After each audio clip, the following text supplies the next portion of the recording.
Olá, meus queridos alunos, como vocês estão? Eu sou a professora Evelyn, sejam muito bem-vindos de volta às nossas aulas de História, essa especialmente direcionada a vocês, alunos do 6º ano da Escola Monte Carlo. E antes de nós iniciarmos propriamente, eu gostaria muito de saber o que vocês acharam da primeira aula, mesmo que você tenha entendido tudo direitinho, que você tenha conseguido fazer todas as atividades, é muito importante que vocês nos deem esse retorno, para que a gente saiba como vocês estão acompanhando, se tem algum ponto que precisa ser retomado. Então, deixe seu comentário aqui, ou me chama no Discord, ou em qualquer outra plataforma disponibilizada pela escola, para a gente manter contato, aí a gente vai se falando, tá bom? Na aula passada, eu comecei a explicar para vocês como seres humanos biologicamente tão semelhantes passaram a desenvolver culturas tão diferentes ao longo aí do desenvolvimento da humanidade.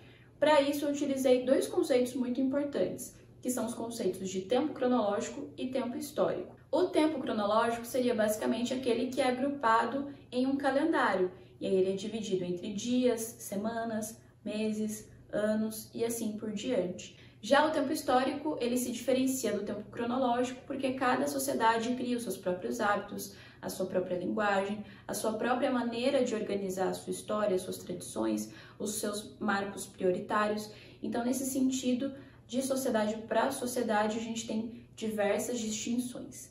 Tudo bem? Então, na aula de hoje, nós vamos aprender sobre fontes históricas. Até porque, para eu estar falando aqui todas essas informações, ou para qualquer outro professor de história passar esses conhecimentos para os seus alunos, vocês já se perguntaram de onde a gente tira tanta informação? Outra coisa, esses livros didáticos que vocês recebem aí ao longo da trajetória escolar de vocês, de onde será que os profissionais responsáveis por organizar essas informações tiram tanta informação confiável? É isso que a gente vai aprender na aula de hoje, tá? E aí, como eu coloquei aqui na lousa, essas fontes históricas, elas podem ser chamadas também de vestígios, indícios ou evidências históricas. E todos esses elementos, eles podem ser divididos nessas categorias que eu coloquei aqui na lousa também. Então, nós temos as fontes escritas, por exemplo, que são todos aqueles documentos que vêm a informação num formato escrito, que poderia ser uma carta, um manuscrito, uma revista, um jornal, um código de leis, uma certidão de nascimento. Tem também as fontes visuais, que podem ser fotografias, pinturas, retratos. Tem também as fontes materiais, que seriam os objetos, utensílios domésticos, peças de cerâmica, estátuas, esculturas, né? Então, tudo isso pode ser encontrado geralmente em bibliotecas, escolas, museus, acervos nacionais, tá? Temos também as fontes históricas não textuais, que pelo menos originalmente não têm uma base material, mas que também são grandes elementos quando é necessário fazer uma grande pesquisa, que são as fontes sonoras, que poderiam ser apresentações, músicas, podcasts, programas de rádio, de televisão. Obviamente, para produzir tudo isso, precisaria ser de uma civilização mais recente, de tempos mais recentes, porque a gente não tem um áudio original de alguém que viveu na pré-história, na antiguidade, na Idade Média, porque é necessário aparelhos mais tecnológicos, né? Então, de sociedades mais recentes, é possível ter isso de forma original, assim como as fontes orais. Você pode conseguir isso, por exemplo, entrevistando uma pessoa que participou de algum momento histórico muito marcante. Então, a pessoa, se ela estiver assim pessoalmente, ela vai falar e tudo que você ouvir vai ser de forma oral. Então, também é um tipo de fonte. Assim como as fontes imateriais, que aí seria mais um campo mais cultural das tradições, como uma festa típica, uma dança, o jeito de se fazer uma receita, tá? Então, todos esses elementos aqui, eles fazem parte das fontes históricas que podem ser consultadas por profissionais. Dessa maneira, é possível coletar informações confiáveis para que se chegue à conclusão de alguma situação, de alguma questão que estiver posta. E aí, a gente vai também relacionar esses pontos que eu coloquei desse lado.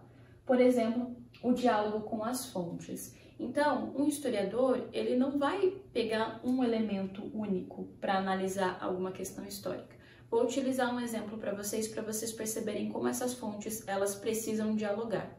Vamos supor que um historiador deseja fazer um trabalho sobre mulheres que trabalharam nas plantações de cana-de-açúcar na Paraíba no começo do século XX, primeira metade do século XX. O que esse historiador vai precisar fazer para conseguir informações confiáveis a respeito desse momento, desse tipo de trabalho nessa época? Ele pode, por exemplo, consultar quais eram as leis trabalhistas da época, ele pode procurar em algum hospital se existem laudos dessa mesma época que atestem quais eram os tipos de doenças que poderiam ser provocadas pelo excesso desse tipo de trabalho.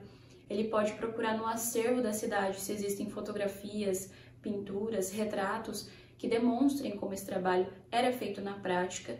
E o historiador pode, inclusive, procurar uma pessoa da família dessas mulheres, e aí precisa de um grande trabalho de investigação, né? Alguém que possa relatar, ou de repente alguma mulher que participava disso ativamente e estiver viva, e essa pessoa falar, relatar pessoalmente como era esse trabalho e tudo que ela vivia, sua visão sobre esse contexto. Então, percebam, o historiador ele vai utilizar vários elementos, várias fontes para fazer uma análise bastante ampla e chegar muito perto do que provavelmente acontecia. E aí entra uma outra questão, que é a construção de relatos. Então, o historiador ele vai construir esse relato, ele não vai tentar reproduzir, reconstituir com exatidão como era aquele contexto, até porque não tem como, ele não estava lá, ele não tem absolutamente todas as provas de todos os ângulos, de todas as percepções das pessoas que viveram aquilo, né? Porque cada pessoa que vive uma história, ela pode ter a sua própria interpretação, assim como o próprio historiador que vai contar uma história, né? Inclusive, o historiador pode dar ênfase em um outro ponto que ele achou importante, que o primeiro historiador não achou tão relevante assim. Então, essas questões de interpretação também precisam ser levadas em conta quando se constrói uma história, quando se repassa essa história também, tá? Então, são 3 pontos, assim, muito importantes quando a gente vai analisar como uma obra, como uma seleção de conteúdos ela é feita, tá? E aí, a gente vai para essa sequência de fatos aqui que eu coloquei embaixo na lousa. Quando é necessário que o historiador produza algo, ele vai pela curiosidade, né? É preciso pesquisar algum acontecimento histórico, cria-se uma curiosidade nele, que gera um interesse por pesquisar aquilo, e ele vai em busca de explicações, o que vai gerar a produção de conhecimento. Então, vai basicamente seguir nessa linha de raciocínio. E vocês também podem seguir essa linha de raciocínio. Se de repente tiver alguma coisa que você acha muito legal, algum assunto que você gosta muito, não precisa ser nem algo que vocês trabalhem na escola, mas de repente um esporte que você gosta muito, um hobby que você tem, que você quer expandir, que você quer conhecer mais, você vai ser instigado pela curiosidade com relação àquilo, isso vai te gerar um interesse, que vai te gerar uma busca por explicações e você pode produzir conhecimento a respeito da pesquisa que você fizer. Inclusive, eu te encorajo a fazer isso mais vezes e, de repente, passar a propagar essas suas pesquisas, registrar. Enfim, você também pode produzir conhecimento, você também pode ir em busca de coisas que você gosta muito e que você gostaria de saber mais, tá? Então, isso é um exercício que todos nós podemos fazer e que nós deveríamos fazer cada vez mais. Essa é uma dinâmica realizada por historiadores, por detetives, e se vocês repararem, são 2 profissões muito parecidas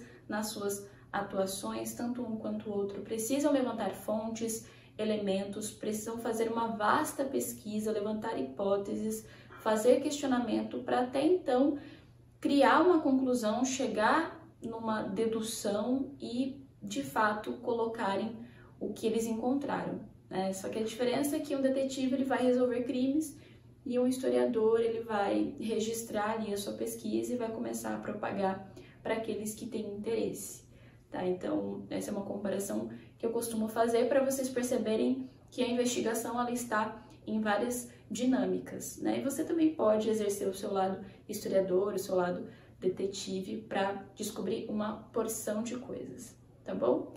Então, por hoje foi isso. Hoje vocês puderam entender como essas questões funcionam, como a gente consegue colher tantas informações responsáveis, de confiança, de fontes que realmente valem a pena, né? E as próximas atividades que vocês vão fazer serão com base nesse tema, então se você ficar com alguma dúvida, mais uma vez, me chama, conversa comigo, não carreguem dúvidas, tá? Porque é sempre uma sequência, a aula que vem vai ser uma continuação, então é muito importante que vocês deixem aí tudo bem esclarecido e se não ficar, que vocês perguntem, tá bom? Então, um beijo pra vocês, até a próxima, se cuidem e até logo!